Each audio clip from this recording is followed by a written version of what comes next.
mean, as we've all discussed and kind of what we're experiencing, companies are under more cost pressure than ever at this time. And I think in all of your roles, it's very critical to, strike the balance of managing costs while also mitigating risk. I think, Paul, you have a especially unique kind of experience here. So would love to, hear from you about how you think about the various trade-offs required, if any. Sure. I think this has gotten especially difficult in the current era, just because budgets are going to be tighter than ever, and resources very limited. I think the hardest thing to do right now, and one of the hardest things I've found, is pushing forward some of the initiatives that we have that don't have an immediate, tangible financial benefit, even if we know and can prove that they do and will down the line. So one of the things I've worked on at every company, frankly, is getting an actual retention schedule set, enforced, and on the legal side, having some kind of defensible disposition policy in place as well. I'm very against the unfettered growth of data. Just people outside of their professional capacities are so used to being able to just let things accumulate. If you just have a standard Gmail account and you don't do anything with it and you don't ever delete anything, you're not going to notice for a very long time. Companies are very, very different, and we really need to have some kind of data management that everybody's responsible for in the company, or things grow out of control. And nobody likes to have any forced retention on themselves. Nobody likes to deal with their data and organize it if they can avoid it. Everybody's busy. It's hard to develop those skills and practices to actually do that. But where it does hit you, and where it hits you tangibly when you least expect it, is when you do have a big case that implicates data in the past, that's lost some of its integrity, that's lost some of its context, and that you may or may not even need, but you still have to pay to process. So I think those are some of the big difficult trade-offs that you have to make, is whether to pursue that now, because when you are in a new scenario, like working from home with new data types being generated all the time, it's easy to let things accumulate unfettered within those, and it's not going to handle on them. It's easier to deal with all of the immediate crises that we have to deal with a pandemic going on and with limited staffs. But keeping that long-term in play, I think, is very important. I think it's equally important also to keep pushing your sophistication and use of technology as cases do start to ramp back up from courts having been closed and now being open again, and not lose sight of the fact that the old ways of doing things are going to start costing you a lot of money. One of the worst things that can happen to you is doing a case in the way that you've always done it, and somebody running to your GC or somebody else higher above you saying, we could have done this for a lot less, and here's how. You still have to know about those, and you still have to be able to understand that you did it the way you did it for a reason, and defensible way. So I think it's easy to lose the long term in situations like this, and I think one of the biggest challenges we've had is keeping our eyes on it and pushing it, even though projects have been cut, even though resources aren't there, because they will bite you shortly in the future. And if you let that happen, it's no better than it biting you right now, frankly. Yeah, certainly some interesting points there, Paul, and I'd like to come back to a couple of those, but first turn it over to Jeff. Yeah, I guess the only part I want to add is how closely this relates to AI, but the different part of it is so many of the tools we have the advantage of doing both now. So when it comes to something as simple as like a PII auto redaction tool, that does both, right? It's cheaper and it cuts our risk, because I'm not sure how many of you have spent numerous hours doing doc review, but I will forever remember my highest billable week being 103.4 hours. I have a feeling I would have missed probably even my social security number and name in a document at that point. And me personally, I was probably missing it on like hour 12. So being able to have these tools that, one, are cost effective, and they reduce some of these tasks, like Paul said, around privilege and the most expensive things that we can have, is great. But also just adding the consistency. So whether it's around propagation of redactions or anything like that, being able to know that the same document is going to be redacted the same way across, the 3 times in your instance. It just reduces that question of, well, why was it redacted here and it wasn't here? Because for those of us, on this call especially, who are often going to be on, I guess, the wrong side of the V, we're the ones that are going to get challenged the most. And I'm harping to my team all the time that the biggest change in discovery has not been, or I guess in litigation, has not been the technology. It hasn't been, discovery in its electronic format. It's been how prevalent the discovery issues are on the entire matter.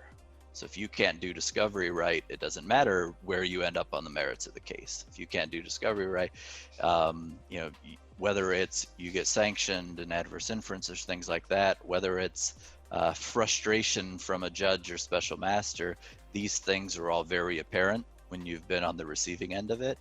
And whether it impacts your settlement, whether it impacts your case, it's amazing. And now the team, knows when to raise things that from either perspective that highlight that aspect of the case, which is we're never even going to get to the merits unless they do this or we do this. So where do we want to go forward? And that to me is probably the most fascinating thing about discovery over the last 5 to 8 years.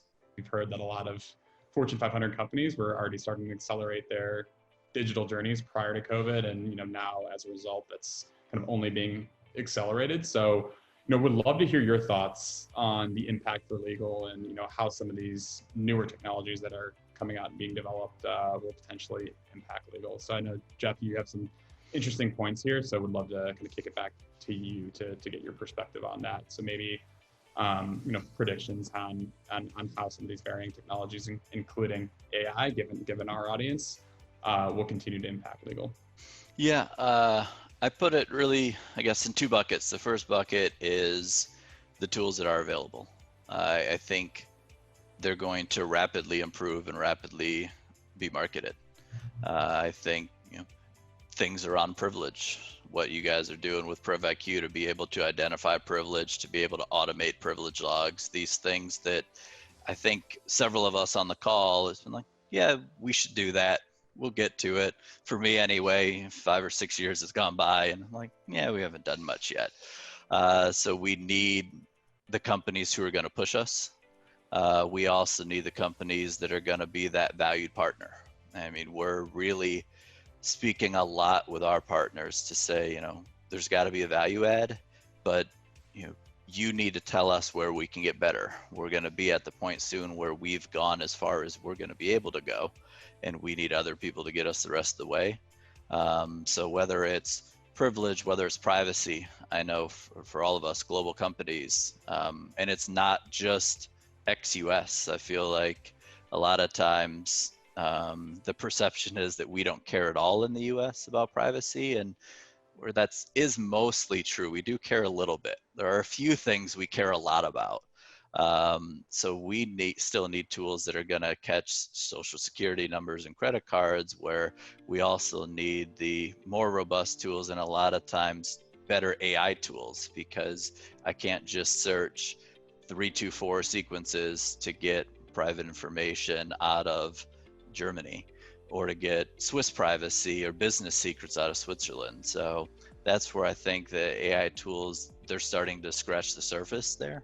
And that's going to be really interesting. And then see how we integrate it into our workflows, because it's great that a tool works, but on the next end, to some extent, it's got to be faster or cheaper than a person who's doing it, or better. And that's where I think, at least with things I'm seeing published in the courts, there's just a much easier adoption of AI. We're not seeing, the use of TAR being challenged in every single case. In some cases, we're even seeing that coming from a plaintiff's protocol, which has been great and a relief. I still think we're a few years behind, but I'll take it.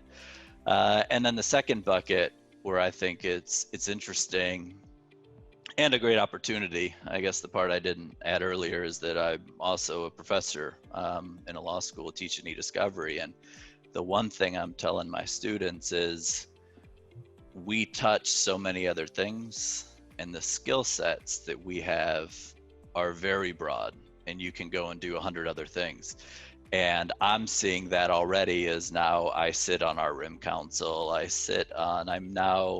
I've recently learned that I'm the SME for our new contracts analytics project, which is interesting, having never done it before, that I would be the SME for it internally. But it just, the analytic skill set that we learn in Discovery is applicable to so many different other kinds of legal tech that it's great for job security for all of us, but also thinking about that next wave of where we can be helpful and where we can add value, that there's, for me anyway, there's really no end in sight in that regard.